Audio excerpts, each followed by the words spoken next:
Oi, bom dia, crianças. Mais um dia, né? E mais uma aula, né? Hoje é quarta-feira, hoje é dia 8, né? Já é 8 de julho de 2020. Então, hoje na nossa aula, né? Nossa aula de quarta-feira, nossa primeira aula vai ser história, tá bom? Então, vocês pegam lá o livro de vocês de história, tá? A apostila de história. Aí nós tínhamos parado, né? Nós tínhamos parado lá na página 71, né? Naquela figura lá, né? O desembarque de Pedro Álvares Cabral em Porto Seguro em 1500. 1922, Olhos sobre Tela, Museu Paulista, São Paulo, né? Então, é uma figura lá que foi pintada, né? Ela não é uma figura real, mas ela é uma figura que foi pintada baseado na época, né? Baseado na época que os portugueses chegaram no Brasil, né? Que foi em 1500, né? Só que essa tela foi pintada em 1922, para comemorar, né, o centenário, os 100 anos do descobrimento do Brasil. Então é isso, né? Aí tá as figuras, aí tem aquelas perguntas lá, né, que era só para interagir com elas, né? Então, não era preciso responder essas perguntas lá. Então, nós já interagimos com ela, né? Na outra aula. Então, hoje, nós vamos na página 72.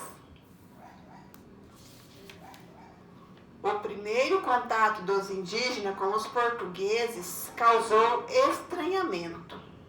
O encontro entre eles foi relatado por Pero Vaz de Caminha, um escrivão que acompanhou a frota de Cabral em uma carta ao rei de Portugal.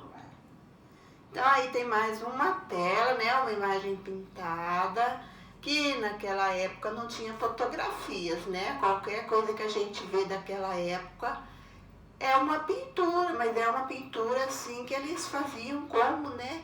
Fosse real, aqueles artistas, né, que olha a figura ou a história é contada e a pessoa faz, né, bem baseado mesmo né, uma pintura baseada mesmo na vida real, né, mas é uma pintura em tela, né, como aquela outra lá. É uma pintura de óleo sobre tela, né? Que é bem, né, quase igual uma fotografia. Aí tem uma outra pintura aí, né? Carta com registro e impressão sobre as novas terras. Aí tá lá o Pero Vaz de Caminha, né? Que está lendo aquela carta lá, né? Tem a carta, né? Ali a carta. Só que aqui, né, aqui a gente não tá conseguindo entender, né, porque tá escrito ali, mais ali pra frente a gente vai ler a carta, tá? Então você pode ver que lá na figura, lá na imagem, no desenho, na pintura, tem uma pessoa lá que tá com a carta na mão, né, ele está lendo aquela carta. Francisco Aurélio de Figueiredo de Melo, primeiro capítulo de nossa história, século XX. Olhos sobre tela, Palácio Tiradentes, Rio de Janeiro. É aquela imagem ali, né? Aquele desenho sobre tela ali, né? Que eles faziam uma pintura, né? Bem ao natural, né? Que parece ser até uma foto. A pintura retrata Pero Vaz de Caminha lendo os membros da frota de Pedro Álvares Cabral, a carta que foi enviada depois ao rei Dom Manuel II, né? Dom Manuel II.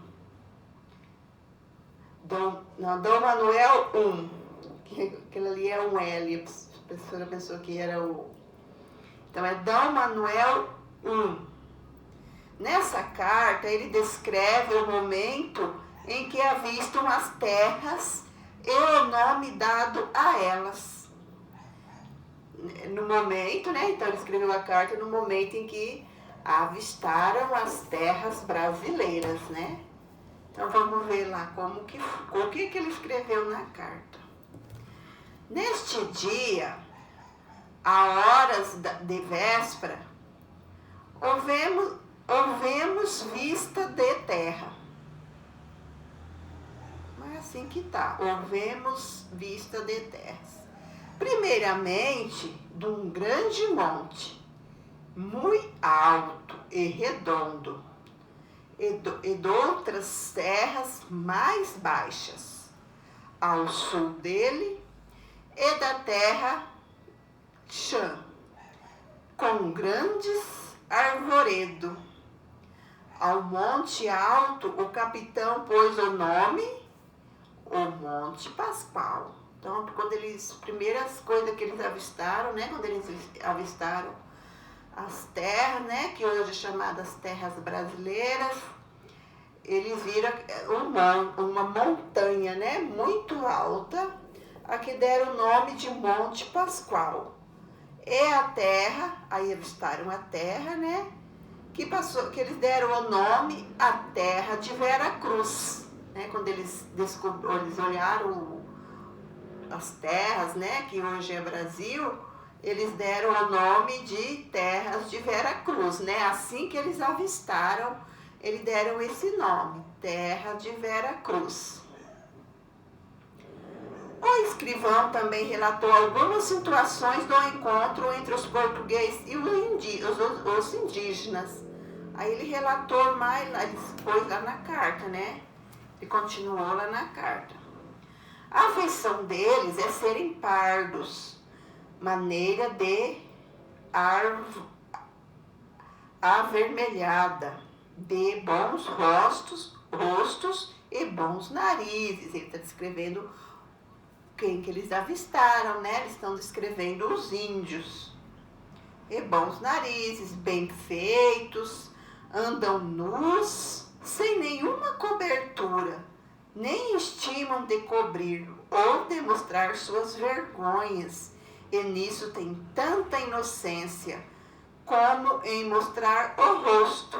Ambos traziam os beiços debaixo furados e metidos neles seus ossos brancos e verdadeiros de comprimento de uma mão travessa da grossura do fuso de algodão agudo na ponta, como um furador. Então ele estranhou, né, quando eles viram as características dos índios, né? As pessoas eram feitas, então eles achou diferente, né? Os indígenas, né? Eles viviam a nudez deles, né? A cultura, os portugueses chegaram, né? Todos bem vestidos, e eles, né? Nus, mas para eles era normal, né? Eles andarem daquele jeito, né? Mas daí o Pedro Vaz de Caminha está colocando ali na carta, né? Que eles estranharam, né? De ver as pessoas daquele jeito, mas para eles era normal, né? Andar com poucas roupas, né?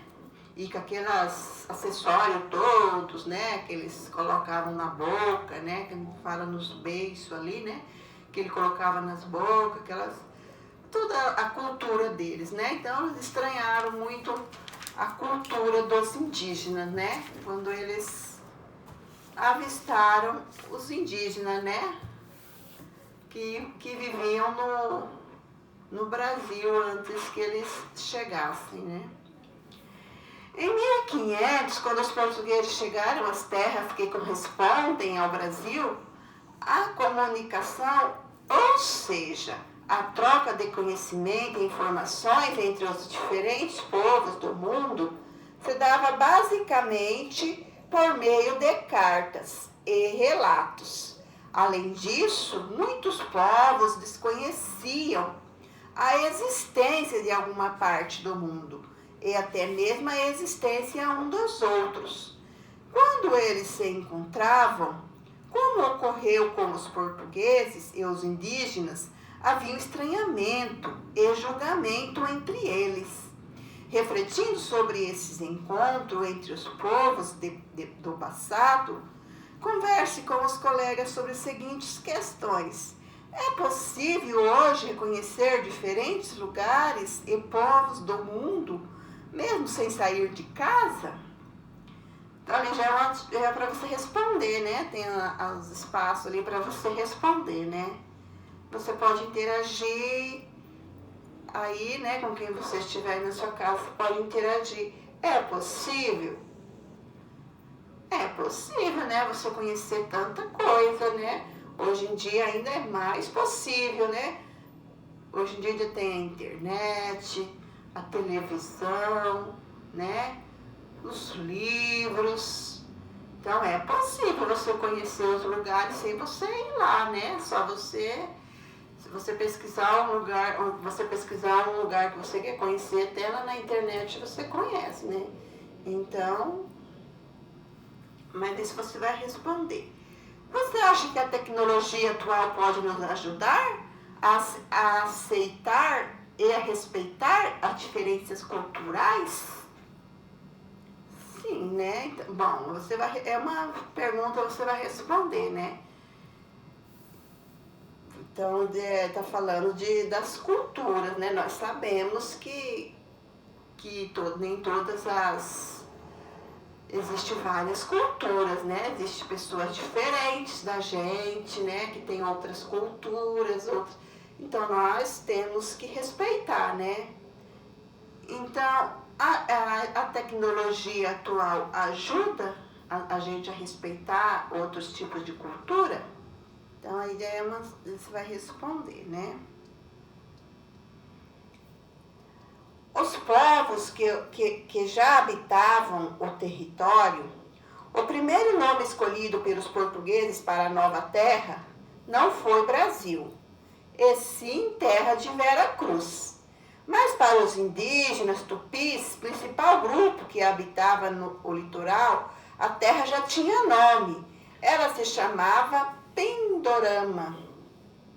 No entanto, não podemos afirmar que todo o território tinha esse mesmo nome, pois diversos outros povos indígenas também habitavam outras regiões dele. Ali, quando eles chegaram, né? Pelo menos naquele espaço ali que eles chegaram, os primeiros índios que eles tiveram contato ali, então, essa terra aqui, né? Que hoje é Brasil, e que o primeiro nome que os portugueses deram foram Terra de Vera Cruz, para os índios eles chamavam de Pindorama. Pindorama significa terra das palmeiras. A espécie dessa palmeira era o buriti, e os indígenas tupis aproveitavam tudo que essa árvore podia oferecer, da sombra até a extração de recursos como frutos, folhas, fibras e seiva, utilizando para fazer uma bebida usada em rituais e festa. Então eles chamavam a terra onde eles viviam, os índios, né, onde é o Brasil hoje, eles viviam de Pindorama, por causa que Pindorama significa palmeiras, né? Então tinha muitas palmeiras, né? Da onde eles tiravam alimentos, né? Das palmeiras, comiam os frutos, daquelas folhas também eles faziam a moradia deles, né? as ocas, né, os lugares que eles viviam, então eles utilizavam muito a palmeira, né, eles aproveitavam tudo, né, tudo que a palmeira podia oferecer, eles aproveitavam, desde as folhas, né, que ali fala as folhas, as fibras e os frutos. Então, com as folhas e as fibras, eles construíam um lugar para eles viver, né? As ocas que eles moravam, né? E até faziam uma bebida, né? Da seiva daquela planta. A palmeira de Buriti é nativa do Brasil e pode chegar até 30 metros de altura. É aquela bem alta, né? Aquele pé de coco, né? Que a gente fala. Os indígenas viviam da caça, da pesca e da agricultura, de milho, amendoim, feijão, batata doce e principalmente mandioca. Para o plantio desses gêneros alimentícios, utilizavam a técnica da coivara, que era derrubada a queimada de uma área de mata para limpar o solo e plantar. Além disso, domesticavam pequenos animais, como o porco do mato e a capivara. Já a galinha, animal que os portugueses trouxeram, os indígenas desconheciam. Então, quando eles viviam, né, eles plantavam as comidas deles, né? Eles plantavam ali. Naquela época, né, já viviam da caça, da agricultura, então eles já plantavam milho, amendoim, feijão, batata doce, né? E os animais, que eles se alimentavam dos animais, né, que eram os porcos do mato e a capivara. Então a galinha foi os portugueses que trouxeram, né? Não tinha a galinha ainda, né? Aí quando os portugueses vieram, né, para o Brasil e trouxeram a galinha, né, que os índios nem conheciam ainda, né? Então elas foram trazidas pelos portugueses. Aí tem outra carta ali, né? Leia o relato do Pedro Vaz de Caminha sobre isso. Então vamos ver o que o Pedro Vaz escreveu ali. Mostraram-lhes um papagaio pardo que o capitão traz consigo. Tomaram-no logo na mão e acenaram para a terra, como quem diz que os havia ali. Mostraram-lhes um carneiro, não fizeram caso. Mostraram-lhes uma galinha, quase tiveram medo dela. Não lhe queriam pôr a mão e depois o tomaram como quem está espantados, né? Como que espantados. Então, né? Aí os portugueses chegaram, né? Além da galinha, né? Eles trouxeram outros animais, né? O carneiro e a galinha. Quando eles mostraram para os índios, né? A primeira reação que eles tiveram, né? Foi ter medo, né? Mas depois eles acostumaram, né? Interessante.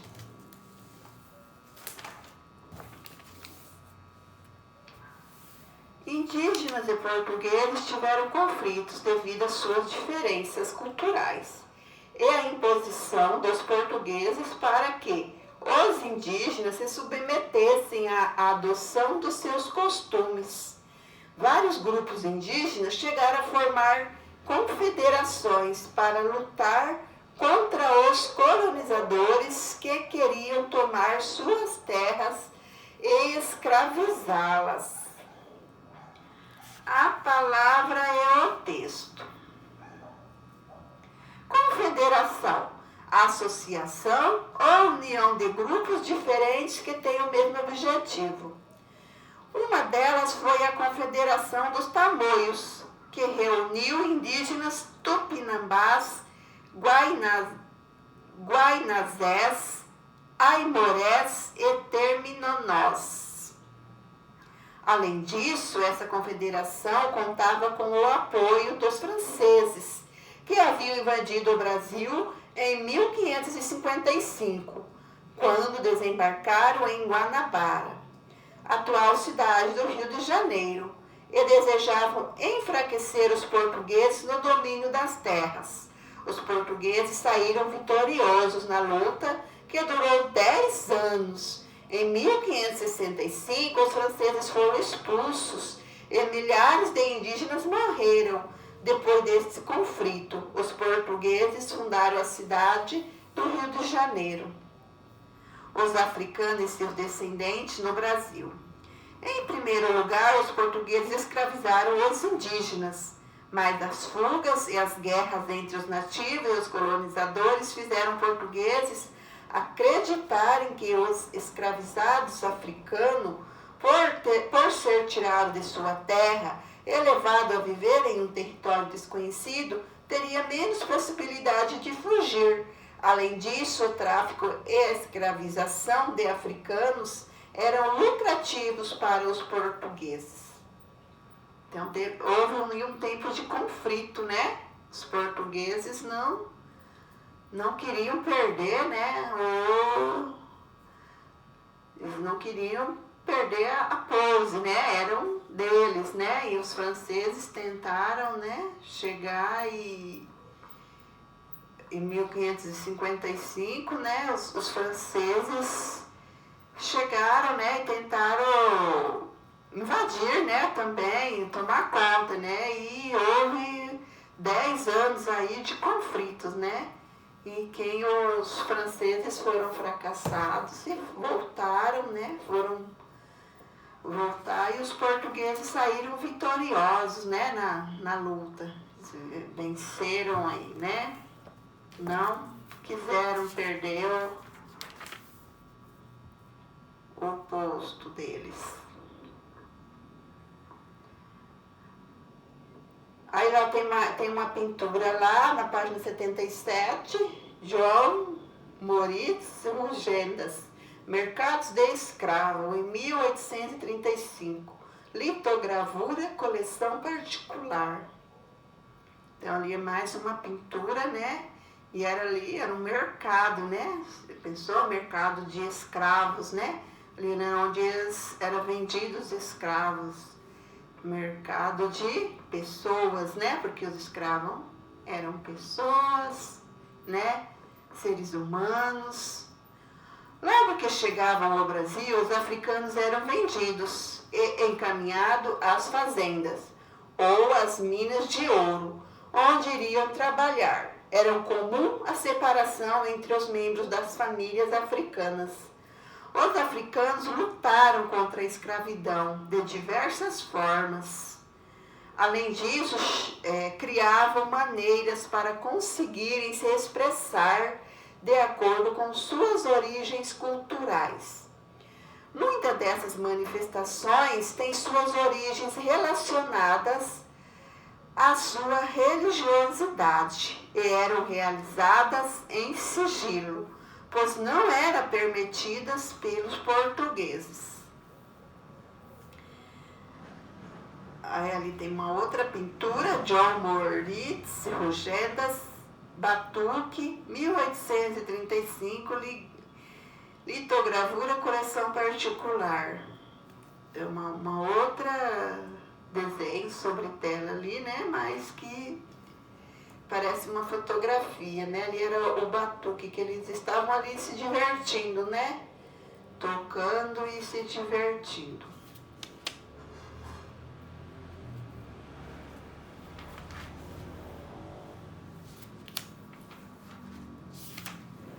Então hoje é só, tá? História, porque tem bastante coisa ainda até chegar nessa atividade. Aí ficou uma atividade só lá atrás, tá? Só uma atividade lá Na página 74, tá? Responde aquelas duas atividades lá de história, tá bom?